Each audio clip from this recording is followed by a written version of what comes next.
જૂનાગઢના અંબાજી મંદિરના ગાદીપતિનો વિવાદ વધુ વકરી રહ્યો છે। રાજકોટ ગોકુલ હોસ્પિટલના પ્રવક્તાએ મોટો ખુલાસો કર્યો છે। મહંત તનસુખગીરી બાપુ બ્રેન્ડેડ નહોતા। પૂર્વીશ વૈષ્ણવનું આ કહેવું છે। ગોકુલ હોસ્પિટલમાં તનસુખગીરી બાપુની સારવાર થઈ રહી હતી। બાપુ પાસે કોઈએ સહી સિક્કા કરાવ્યા એ જાણમાં નથી। જૂનાગઢથી આવેલા સંતોએ આઈસીયુમાં પ્રવેશ અપાયો હતો।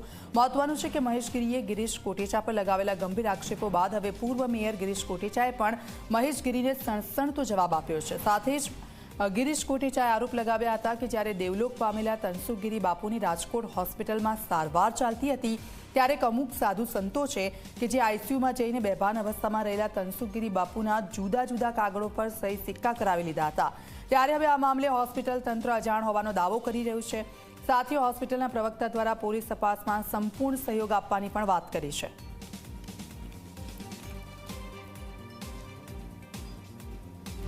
પ્રોટોકોલ પ્રમાણે રોજ સવારે અને સાંજે અમારા કન્સલ્ટન્ટ જે ક્રિટિકલ કેરના છે એ લોકો રાઉન્ડ લેતા હતા।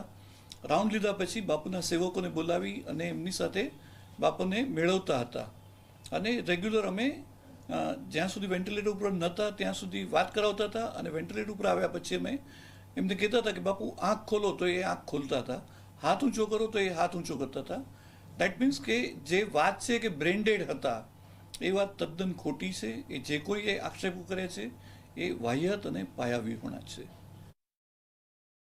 મહંતશ્રીના કેસમાં પણ અમારી પાસે જૂનાગઢથી સાધુ સંતો આવ્યા હતા અને એમણે કીધું કે બાપુના દીર્ઘાયુષ માટે અમારે પ્રાર્થના કરવી છે, એટલે અમે એમને આઈસીયુમાં લઈ ગયા હતા અને ત્યાં એમણે પ્રાર્થના કરી। કારણ કે કોઈ કોટ પહેરીને કે જે લુક લાઈક વકીલ લાગે એવા કોઈ નહોતા।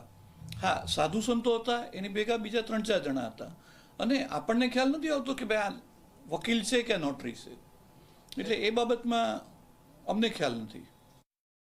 હું એટલું જ કહીશ કે ગોકુલ હોસ્પિટલ હંમેશા પારદર્શકતામાં માને છે। અમે જ્યારે પણ અમને પોલીસ ડિપાર્ટમેન્ટ દ્વારા અથવા કોર્ટ દ્વારા અથવા કોઈ પણ હાયર ઓથોરિટી દ્વારા, ઇટ કેન બી આરોગ્ય વિભાગ, ઇટ કેન બી મિનિસ્ટ્રી, કોઈ પણ કાયદાકીય રીતે અમારી પાસે કોઈ પણ માહિતી માગવામાં આવશે, it can be CCTV, it can be medical record, we are ready to provide. અને ભૂતકાળમાં પણ અમે હંમેશા સહકાર આપ્યો છે અને આ કિસ્સામાં પણ અમે સાથ સહકાર આપવા માટે તૈયાર છીએ। અમે ક્યારેય પાછી પાની નથી કરવાના।